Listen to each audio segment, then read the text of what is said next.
Kepala Latsar CPNS PPSDM Regional Bandung, Angkatan 34 Kelompok 1.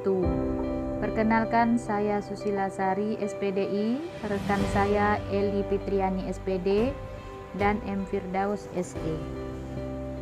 Baik, kami akan mempresentasikan mengenai analisis isu global, yaitu korupsi. Pengertian korupsi sendiri berdasarkan Undang-Undang Nomor 31 Tahun 1999 adalah tindakan setiap orang melawan hukum, melakukan perbuatan memperkaya diri atau orang lain. Kemudian ada beberapa jenis korupsi. Pertama, kerugian keuangan negara. Yang kedua, suap menyuap. Dan ketiga, penggelapan dalam jabatan. Keempat, pemerasan. Kelima, perbuatan curang. Yang keenam, benturan kepentingan dalam pengadaan. Terakhir, gratifikasi. Kemudian untuk menganalisis isu tersebut, kami menggunakan 4 langkah. Yang pertama, isu scan atau metode pentahelik. Yang kedua, menepis isu atau USG. Yang ketiga, menganalisis isu sampai ke akar atau fishbone. Yang keempat, menyusun alternatif pemecahan masalah atau SWOT. Isu scan, metode pentahelik model ini mengelompokkan berbagai pihak atau elemen government, akademi, bisnis, company, media. Dalam bahasa Indonesia diterjemahkan sebagai pemerintah, dunia pendidikan, dunia usaha, komponen masyarakat atau komunitas, dan media.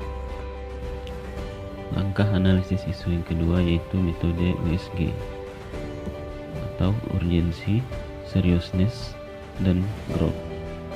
Urgensi yaitu seberapa mendesak suatu isu harus dibahas, dianalisis, dan ditindaklanjuti.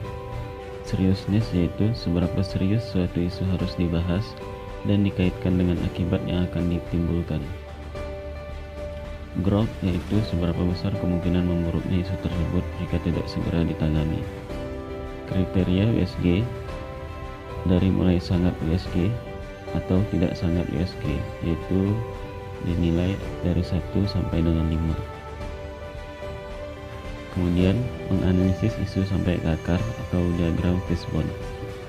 Fishbone diagram atau diagram tulang ikan lebih menekankan pada hubungan sebab akibat. Masalah akan dipecah menjadi sejumlah kategori yang berkaitan, mencakup manusia, material, mesin, prosedur, kebijakan, dan sebagainya. Kemudian analisis isu dengan metode SWOT. Analisis SWOT adalah suatu metode analisis yang digunakan untuk menentukan dan mengevaluasi, mengklarifikasi, dan memvalidasi perencanaan yang telah disusun sesuai dengan tujuan yang ingin dicapai. Analisis SWOT bertujuan untuk mengidentifikasi berbagai faktor secara sistem untuk merumuskan suatu strategi. Analisis isu korupsi.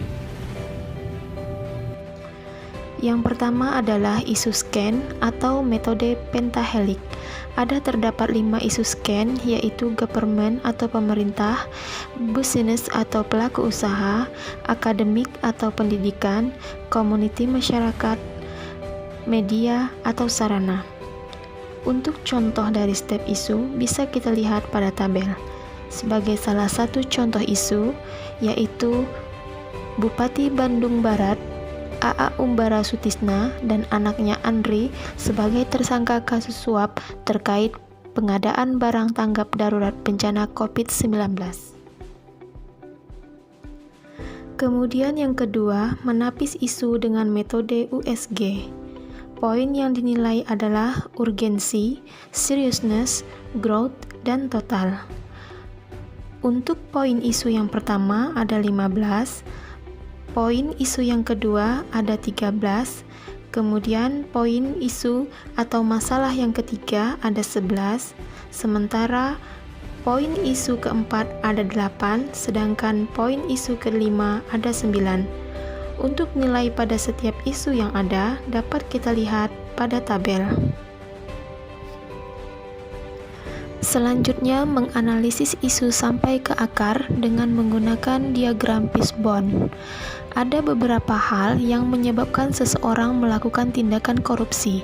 Yang pertama, dari faktor individu. Seseorang bisa melakukan korupsi karena memiliki sifat tamak, moral lemah atau mudah tergoda, egois, serta gaya hidup yang konsumtif. Yang kedua, lingkungan. Kurangnya pemahaman anti korupsi, pendapatan tidak mencukupi kebutuhan, serta meraih dan mempertahankan kekuasaan. Yang ketiga, kebijakan. Lemahnya penegasan hukum anti korupsi. Yang keempat, organisasi. Kurang memadainya sistem akuntabilitas institusi, kurang transparan, dan kurangnya pengawasan internal dan eksternal.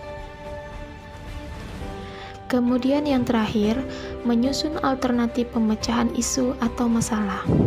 Yang pertama bisa dilakukan dengan strength atau kekuatan, yaitu tersedianya SDM yang memiliki integrasi tinggi yang mendukung.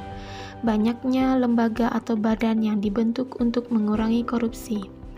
Yang kedua, kelemahan atau weakness. Masyarakat kurang dapat menyadari peran aktif yang dapat mencegah dan memberantas korupsi, serta masih banyak pihak yang melindungi koruptor. Ketiga, peluang atau opportunity. Adanya media yang dapat berperan sebagai pengawas terhadap pemerintah, terutama dengan melakukan liputan investigasi mengenai korupsi. 4. Ancaman atau threat. Koruptor atau pelaku korupsi memiliki banyak relasi dan jaringan sehingga bisa dilakukan dengan rapi dan tertutup.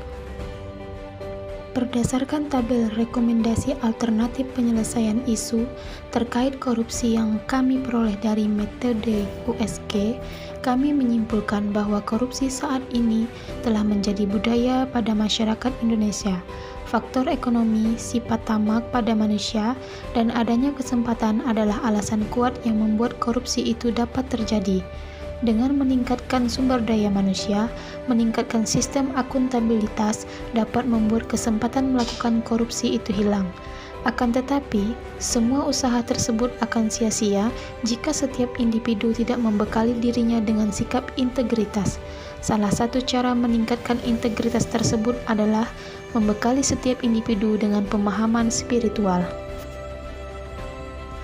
Nah, sahabat Latsar, demikianlah presentasi analisis isu global dari kelompok kami. Semoga bermanfaat. Wassalamualaikum warahmatullahi wabarakatuh.